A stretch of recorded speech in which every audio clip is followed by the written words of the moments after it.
As you move into the engine room, you should check the fuel filters, the engine, and the filler tubes. The crankcase breather element and hoses are located here. Oil filters are located here, on the side of the engine for easy access. The dipstick is located on the engine here. The oil level should be in the safe starting range on the engine stopped side of the dipstick, or between the add and full marks on the engine running side. CAT recommends that you check the oil with the engine stopped. Opening this cover gives you access to the batteries. The terminals should be kept clean and coated with petroleum jelly. Also, inspect hoses and belts to make sure they're not loose or damaged. The ether starting aid cylinders are located in the front of the engine room.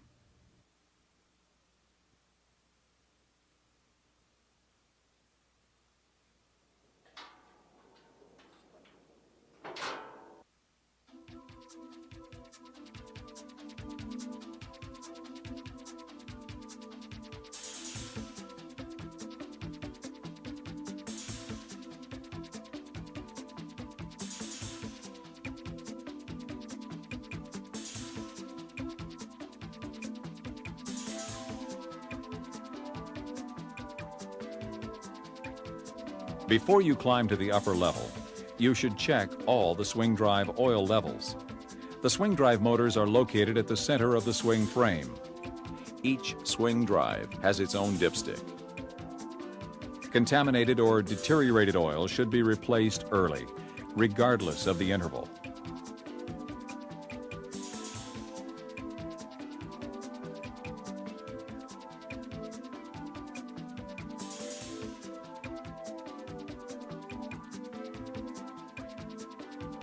On the upper level, you'll find the radiator coolant level indicators and the radiator caps in the right front.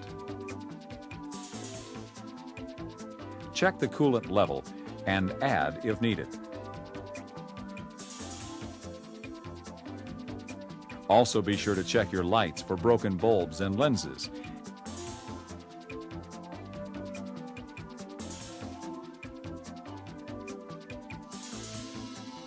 Windows on the cab should be cleaned as often as you need for good visibility.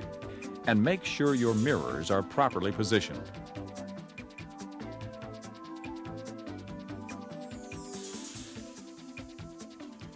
The sunscreen is standard equipment and is adjustable to operator preference.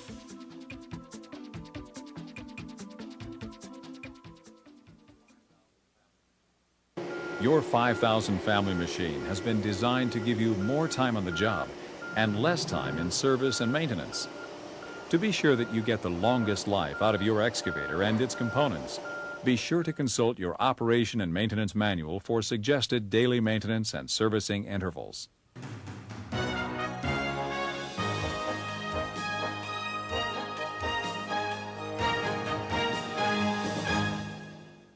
Now that you have a good idea of the basic layout of the machine, let's take a look at the operator station. You'll notice right away that there's plenty of space, lots of leg room, and even more beside and behind the operator seat for standing and stretching.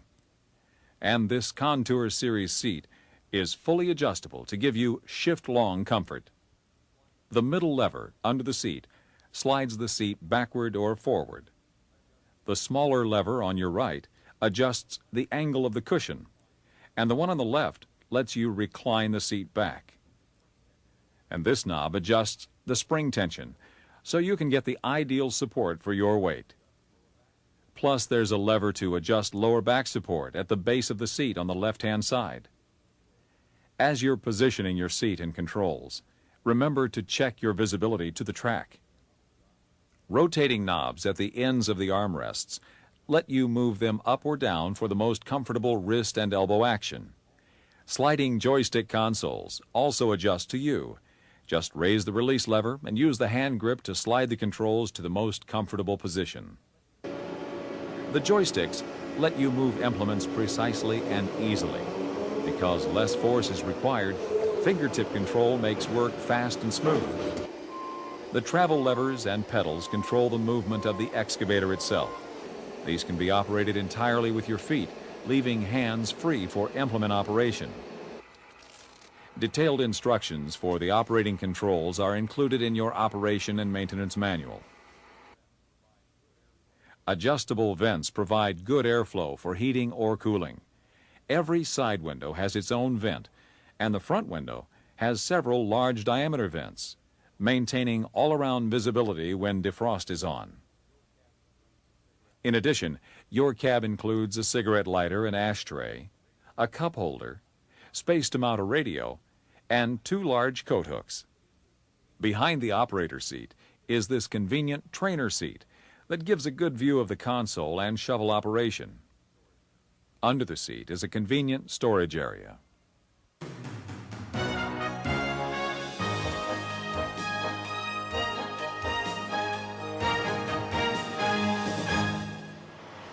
Now we're ready to focus on 2 features that let you perform at the highest levels of efficiency. The 5130 uses the CAT 3508 electronic unit injection engine, and the 5230 uses the CAT 3516 electronic unit injection engine. Both use the computerized Vital Information Management System that monitors a variety of machine functions. These easy-to-read electronic display panels keep you informed about the operating status of the machine. This message center with keypad is the communication link between you and a variety of electronically controlled machine systems. We'll take a look at what the systems do, and we'll talk specifically about how they're operated from the panel. At the heart of the system is the main control module. It's a microcomputer that keeps everything in your machine balanced and working together so you get the most out of your machine no matter what kind of material or conditions. This diagram shows you how the system works. The computer gets information from a variety of sources: sensors in the electronic engine, the joysticks, and the keypad on the console to the right of your seat. Together, they give the VIMS control module the information it needs to best control your engine speed and the flow from the hydraulic pumps, so you can use these controls to adjust to your working conditions. Because it is a microcomputer, it meets any demand quickly and smoothly, allowing you to get up to 100% of available engine power. You program your machine to each job situation by using the Power Mode Selector. The Power Mode Selector lets you choose the optimum engine speed and hydraulic flow for each work situation. By turning this switch, you can choose Power Mode 3, which gives you up to 100% of available engine power to deliver high levels of productivity. Power Mode 2, which gives you up to 80% of available engine power. This provides excellent productivity and more efficient fuel consumption than Power Mode 3. And Power Mode 1, which gives you approximately 70% for finer control, plus noise levels are substantially reduced. These machines are equipped with a closed center hydraulic system. Closed center means that hydraulic flow is delivered on demand. 5,000 family machines have multiple hydraulic pumps. What is unique about the system is that certain pump flows are dedicated to the swing function. The flow from the other pumps is precisely matched to other hydraulic demands by a special valve called the Proportional Priority Pressure Compensating Valve, or triple PC valve. Because there's a dedicated swing pump, and because other hydraulic demands are precisely matched by the computer and the triple PC valve, no work mode selector like those on smaller cat excavators is needed. Because the valve responds to flow requirements based on joystick input, you don't have to constantly adjust the joysticks to maintain smooth implement control. Overall operation is easier and more efficient for higher levels of productivity. Take some time to experiment with different power modes so you understand the effects they have on your machine. The computer also manages the Automatic Engine Speed Control, or AESC. When the implement and travel controls are not activated, or when the machine is at idle, the AESC automatically reduces noise and fuel consumption by reducing engine speed.